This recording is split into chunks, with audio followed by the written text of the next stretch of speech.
sometimes think of meditation as a means of self-improvement, but that kind of thinking muddies the waters. What's the self that needs to be improved? Who's the self that's going to do the improving? And what's wrong with the self that it needs to be improved?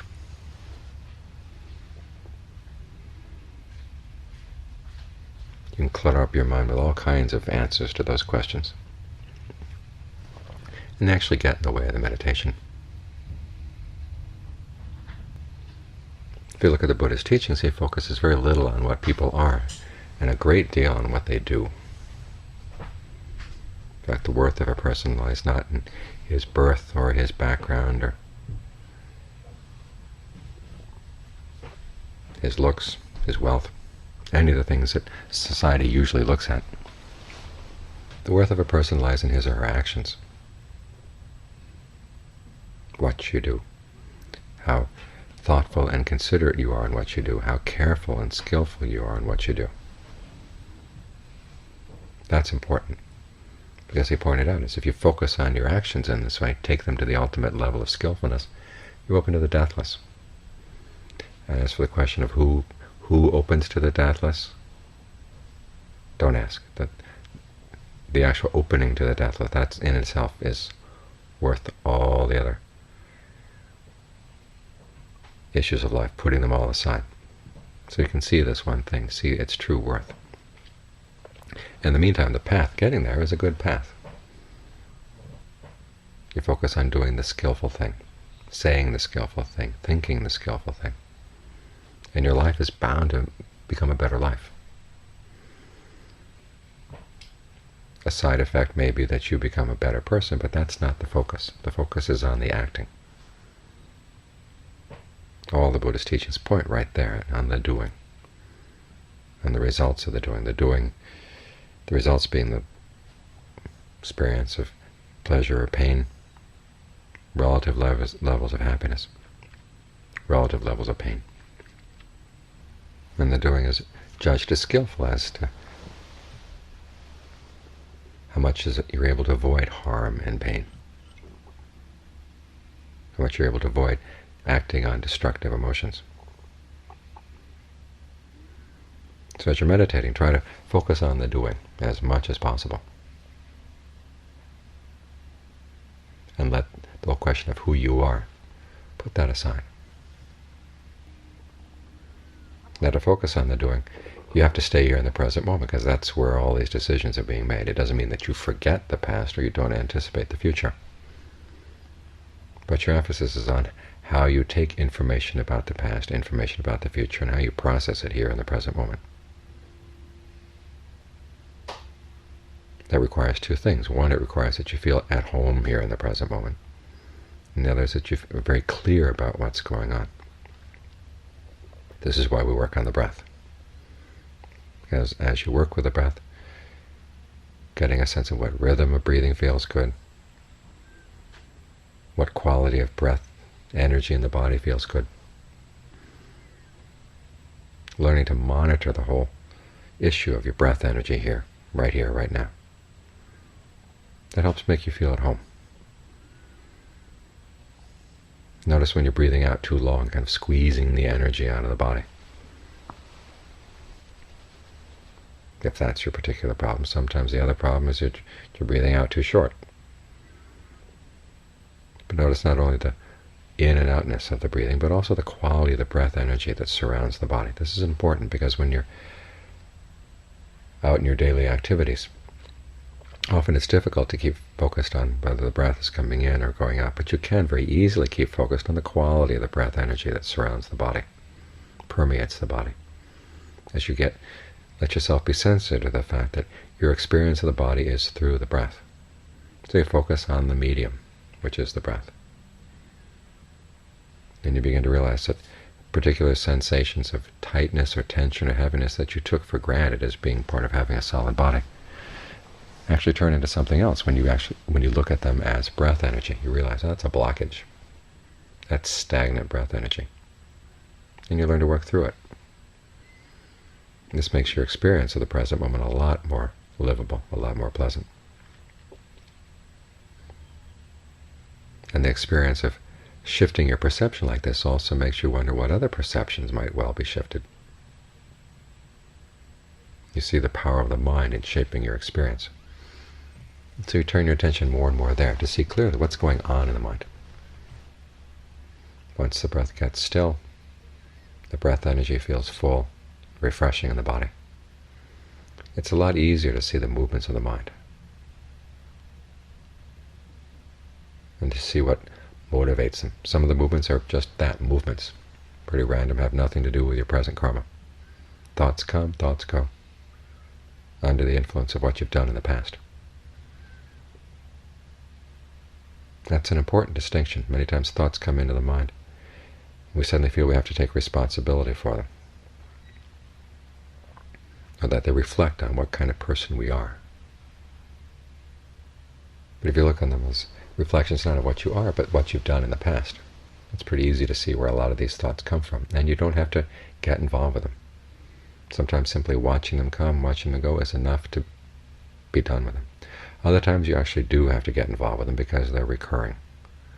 And there's part of you that's really attracted to getting involved with them. So you have to understand that involvement, counteract that involvement. But again, it comes down to an issue of the doing. Exactly which movements of the mind are just vagrant movements and which ones are actually doing movements, karmic movements, that you're responsible for here right now. That kind of knowledge can come only with time. In other words, spend a lot of time here in the present moment to really get to know it. And then you can start dealing more effectively with what's coming into the mind and what decisions are coming out of the process. This is why the clarity that comes from stilling the mind is very important. Because these things that move around in the mind, they're like currents. Currents are whenever if you go along with the current of the river, it's hard to tell how fast you're going. There's just lots of currents there in the water. But if you stand still in the water, then you can see clearly how fast a particular current is going. And you also can get a sense of where it's going to take you. Because if you go with the current, you have the sensation of the banks of the river flowing past you. But if you stand still, you see it's actually the currents that are doing the moving. So it's by being still that you understand these movements of the mind and can deal with them a lot more effectively. So the breath meditation serves two purposes. One, to give you a sense of being at ease here in the present moment. And then secondly, to give you the clarity so you can see exactly what kind of decisions are being made right now. It's this element of choice, intention, the decisions that are being made. That's what determines how the practice is going to go. And as you get more and more skilled in making those choices, that's a sign the practice is moving in the right direction. As you find the final insight that's going to open up to the deathless is a really insight into what it means to act.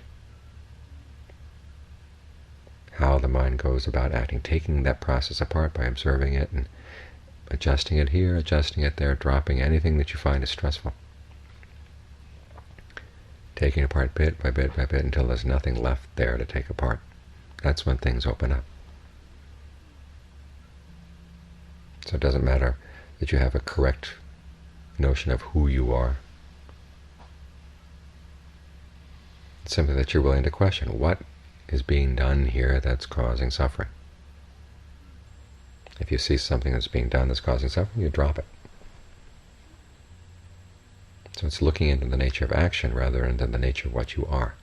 That's what's going to open things up in the mind. As the Buddha said, that's where the true happiness lies. And so it happens also that the path of the practice does make you a better person. You're taught to be generous. You're taught to be virtuous. Makes it a lot easier for other people to be around you, for you to be around them. You become more trustworthy, more reliable, more down to earth. But these aspects of the path are not there simply to make you a better person. They're there to help you see things more clearly. You see your mind a lot more clearly when you're generous than you do when you're not. You see your mind a lot more clearly when you follow the precepts than you would when you don't. They're there to teach you things about the mind, these practices. They're there to teach you about the nature of human action and the nature of the happiness that can come from human action. So think in those terms. And when you do, you find that it clears up a lot of unnecessary issues, a lot of unnecessary baggage and burdens. And focuses right exactly where you can make a difference in your life for the better. So keep the practice simple. Not necessarily easy, but keep it simple. We're not doing this in a simplistic way, but simply cutting away issues that really are irrelevant. And focusing on the ramifications of this potential we have to make choices and to act. And learn how to use this potential in such a way that it's not causing harm for ourselves, not causing harm for others. It's probably one of the scariest things in life, that our suffering is, a lot of our suffering is caused by ourselves, by our own actions. You'd think that we would love ourselves, you'd think that we would care about our happiness, and yet when you look at the way people live their lives, it's as if they couldn't care less. Somehow they think they have other more important things to worry about. And if that's their attitude, they're left with nothing, struggling after things that will then disappoint them. But you work on developing a skill, that's something that never leaves you, and that doesn't disappoint. So as you go through life, try to keep things basic. You're here in the present moment. You know how to be at home in the present moment. You know how to be clear about the present moment, what's going on. Learning how to gauge your intentions. Learn from your past mistakes. They're very simple things to do, but it's simply the issue of being consistent. That makes all the difference.